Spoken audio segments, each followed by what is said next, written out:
Hi everybody, Farmer Joel here. Welcome to another video. We are in mid-May, May 17th I believe, and I'm finally making a video out here on the pasture where our chickens are out on their coops. Our dairy cows are grazing behind the camera here, and we're finally getting all of the pasture stuff rolling. Our beef cows, we were able to source some at the quality levels that we demand, and they will be arriving next week, which is perfect because the grass is really green now and ready to go, even just very ripe, ready for grazing for the first pass. And so we're excited to be out in these glorious spring days with lots of lush green grass ahead of all the animals, and finally seeing them enjoy that. Our coop here is mobile, if you don't know. We pull this along. It's light enough to pull by hand, which makes chores a really peaceful thing. No engines, no machinery fired up, just like we like it in the garden as well. It can hold well over 200 birds, which is what we have a flock of, 200 birds. And the nest boxes and roost bars are all in here. So the birds lay eggs in their nest boxes, and we come out here to collect eggs every single day. At night, they go inside and roost on the roost bars.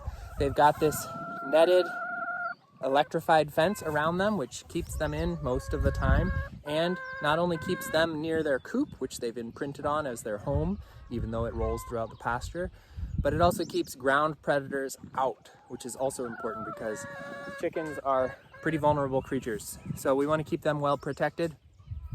In the middle of the day when the sun is out, a lot of the birds are going to go underneath the coop there, and the coop has a slatted floor, which means all their manure and droppings that they leave at night fall straight down onto the pasture right where we like our manure to be spread. So that coop is not only the house for the chickens, but it's also a management tool in our toolbox. We can move it to spots on the pasture that need an extra dose of manure, and we park it in a new spot every single day so that they're always on completely fresh green grass, but it also allows us to every day be pinpointing one of the spots in the pasture that needs a little extra boost of fertility, and allowing them to lay their own manure for us. So it takes a little bit of the work out of it.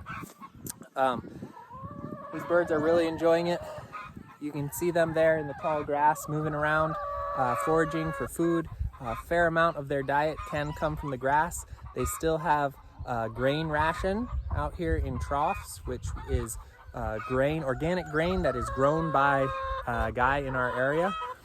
He grows all the grain and custom mixes it. We tell him exactly the ratio of different grains that we want for maximum health for the birds, proper protein levels, all that stuff, and he custom mixes it from his organic local grains, and that's what we feed to the birds every day to supplement all the bugs and green things that they eat here. But it's really great that these birds are on fresh, green, healthy grass and getting that fiber in their diet and all the goodness of fresh greens and fresh bugs as well. That is their natural habitat, would be foraging and hunting and pecking for seeds and bugs and leaves as well. So this is a lot closer to their natural environment than they would have been in their winter housing, even though their winter housing is an excellent, comfortable, well-protected, dry environment as well. So really excited that they're back out here. You will see in the next weeks, as the birds build up the beta carotenes and all the things that they get from the fresh green grass build up in their system, you will see the eggs slightly change. You will see the yolks deepen in color and become like almost orange. They will be so green, yellow. So that's exciting too, and they taste really good as well. And our eggs are already, a significant step above what you can get in the grocery store, and now they're just going up another notch. So we're really excited to see that, and stay tuned, keep buying your eggs, and you'll see that change right now. Over the next few weeks, you'll start to see the eggs just increase in their yellowness.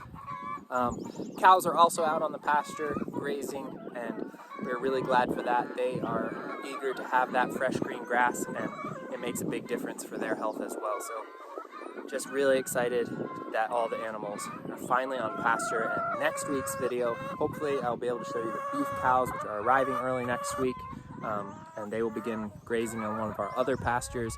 We're actually getting less of them than we ever have in the past because beef prices are at crazy record highs right now. During COVID and during the drought in the last couple seasons, people destocked and got rid of some of their beef, and herds shrank down. And that means that this year there are less cattle available to be finishing to a grocery store setting, you're used to having food available at all times, but in the case of beef specifically, but everything generally, it takes quite a bit of time. We talk about ecological time. It takes time to build beef. You're building tissue on an animal's body, and that just takes time. You cannot short circuit that process. And so beef is one of those things that supply today can be affected by something as much as 2 years ago or more. You know, even things during COVID still shuffled the marketplace quite a bit. And now years later is when that starts to show up. So cattle prices are at record highs, ridiculously expensive right now, which shrinks our margin because they're expensive to get, and it's difficult for us to really push our price that much higher. There might be a slight price increase that we need to take in order to make sure that we stay in business and we pay ourselves for all of the work and care we do of the land and the animals. But we're mostly just doing less. Our same beef budget is just going to be stretched over fewer animals. So if you think getting grass-fed beef from our farm is really important, if you think our beef is better than the other beef that you can get in the store, which it is, I believe, then you should be reserving yours now, because we're going to have significantly less available, and it's going to go to the people who place the reservations. So we do have customers who have already placed reservations on beef even before we had bought the cows, because they insist on our beef and they know how good it is. But usually we are able to take orders at the end of the year as well. We usually stock enough that we can take pre-orders and we can take last-minute orders, but I have a strong feeling that this year that's not going to be the case. So make sure that if you want your beef, you go ahead and place your order and reserve it as early as possible so you can get one of the few that we will be finishing this year. But yeah, that's about it for now. The garden is coming along. There's always more and more things. We've been prepping beds and planting as usual. Harvests are just starting to increase. We got a lot of the summer crops in the ground. Most beds are done planting. You know, it's been warm and mild for us for quite a while, but we could theoretically, on the average, have a frost even here in mid-May. And so now that we're passing that mark, it really is safe. Even though it's been warm for a little while now, we kind of had an early spring. We are really in the clear now for all the summer crops. So we'll even be putting in fall crops. You know, we are way ahead of what you experience in the harvest. We are constantly planning ahead and preparing and doing work that is future oriented. And so we're planting fall crops now. We're prepping beds for fall, like winter squash and pumpkins and all the storage for next winter. We're already setting the stage for that for you guys. So keep that in mind. You know, no farms, no food. You can get groceries whenever you want, but those things take a long time of pre-labor before they ever even come to the marketplace. So that's the kind of work we're doing. We're months and months ahead of whatever you experience. But for now, we're just sitting here and enjoying the blue sky and the green grass and the animals happy and content in the pasture, and that just brings joy to our hearts. So I'll show you some close-ups of the animals, and we'll see you next week. Make sure you get in the store and place your orders. Again, CSA technically hasn't started, but we've got stuff available. We've got chicken, we've got eggs, we've got beef, we've got vegetables, lots of greens. You should be getting that food because it is far more nutritious than what you can get in the store. It's far fresher than what you can get in the store. And it is participation in the season. This is what time it is in our region. It is springtime. It's leaf time. The leaves are coming out on the trees. The leaves are coming out in the grass. The leaves are coming out in the garden, and that is good for you. The leaves are really healthy for you. You should be eating them, especially in the spring as you cleanse your system. During the wintertime, we eat a lot of storage things. Usually the quality and freshness of our food declines, but the spring greens is a great time to kind of cleanse your system and use those greens. Eat a ton of them. Even if you don't like greens, make a smoothie. I don't care. Eat those greens and help flush out your system, and you prepare for all the fresh bounty that comes in the summer. And, you know, participate with us in that joy. It becomes seasonal eating, becomes really fun because you look forward to something. You have to wait. And when it comes, you're excited for it and you enjoy it, and it becomes associated with a particular time and place.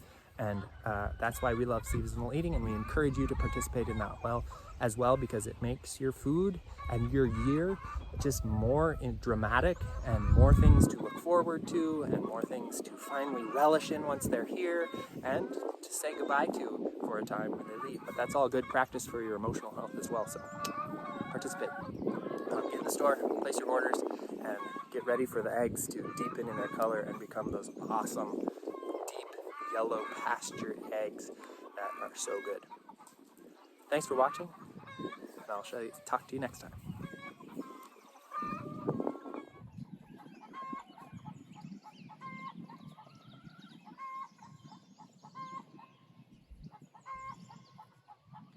Daisy and Aurora enjoying the grass.